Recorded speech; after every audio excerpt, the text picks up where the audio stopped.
நடந்து போறோம், யாருமே வந்து ஏத்தல, அழுதுகிட்டே ஓடுறோம். எல்லாம் இவங்கனாலதானே ரோடு போட்டு அப்பதான் நாங்க போவோம் அந்த இடத்துக்கு. இந்த மாதிரி ஸ்கூல் விட்டு போகும்போது 7 மணி ஆகுது வீட்டுக்கு போகும்போது, பின்னாடி 4-5 பயலுக்கு வண்டியிலே வந்து டெய்லி வம்பிழுத்திட்டு இருக்காங்க. டெய்லி பனிஷ்மெண்ட், லேட்டா போய் டெய்லி பனிஷ்மெண்ட் வாங்குறது எங்களுக்கு தேவையா? என் பேர் பிரியதர்ஷினி, நான் 9th ஸ்டாண்டர்ட் படிக்கிறேன். வடகம்பட்டி எங்க ஊரு. பஸ் 9 மாசம் ஆச்சு பஸ் வந்து. நாங்க டெய்லி நடந்துதான் போறோம். நாங்க டெய்லி வண்டி மறிச்சு வண்டி கிடைக்காட்டி அன்னைக்கு நடந்தே போனோம். யாருமே எதுவுமே கேட்கல. பார்த்து சிரிக்கிறாங்க ரோட்ல எல்லாரும். அழுதுகிட்டே நடந்து போனோம். யாரு அப்பதைக்கு எதுவும் கேட்காதுங்க. இப்போதைக்கு வந்துருச்சு அவங்களுக்கு. நாங்க போராட்டம் பண்ணம் தானே வந்து இருக்காங்க எல்லாம். அன்னைக்கு நடந்து போறோம் கஷ்டப்பட்டு. பஸ் வர மாட்டேன். பஸ் வந்தா 9 மணிக்கு வருது.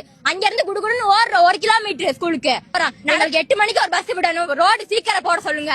என் பேர் ராகவி, தோரங்குச்சி கேர்ள்ஸ் ஸ்கூல்ல படிக்கிறேன். 9 மாசம் ஆச்சு இந்த ரோட சரி பண்ண ஆரம்பிச்சு. இன்னும் போட்டு முடிக்கல. பட் ஆனா அங்கிட்டு இருக்க ரோடெல்லாம் போட்டு முடிச்சிட்டாங்க. இந்த ரோடு மட்டும் எதுக்கு போடலன்னு எனக்கு தெரியல. ஆலம்பட்டி, தெத்தூர், வடகம்பட்டி, எடையப்பட்டி எல்லா ஸ்டூடெண்ட்ஸும் டெய்லி நடந்துதான் போறோம். எல்லாமே போராடிக்கிட்டு அப்புறம் எல்லாம் சொல்யூஷன். அப்புறம் எதுக்கு நாங்களா இருக்கிறோம்? மாணவர்களுக்கு உங்களுக்கு என்ன இருக்குது? ஒண்ணுமே இல்ல.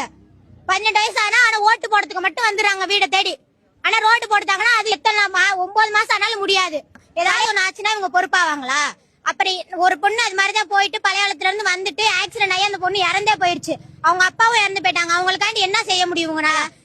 ஸ்கூல் படிக்கிற பிள்ளைங்களுக்கு 9 மணிக்கு பஸ் விடுவாங்களா? 9 மணிக்கு தான் இங்க ஸ்கூலே ஆரம்பிக்குது. 9 மணிக்கு பஸ் விட்டு நாங்க 9:30 போய் என்னத்த சாதிக்க முடியும்? இப்ப வந்து போராட்டம் சொல்லி உட்கார்ந்தோன்னு எல்லாம் வர்றாங்க. இத்தனை நாள் இதுலதான் நடந்து போறோம் எல்லாரும். என்னப்பா பாச்சுன்னு ஒருத்தவங்க வந்து கேட்கலையே. எதுக்கு கேட்கல?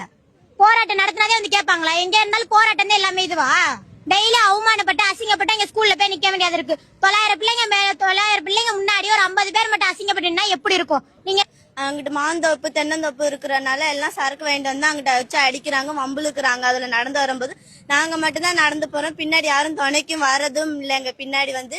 அதனால எங்களுக்கு பஸ் வேணும். ரோடு எங்களுக்கு சீக்கிரமா போட்டு தரணும். 8:30க்கெல்லாம் ஒரு பஸ்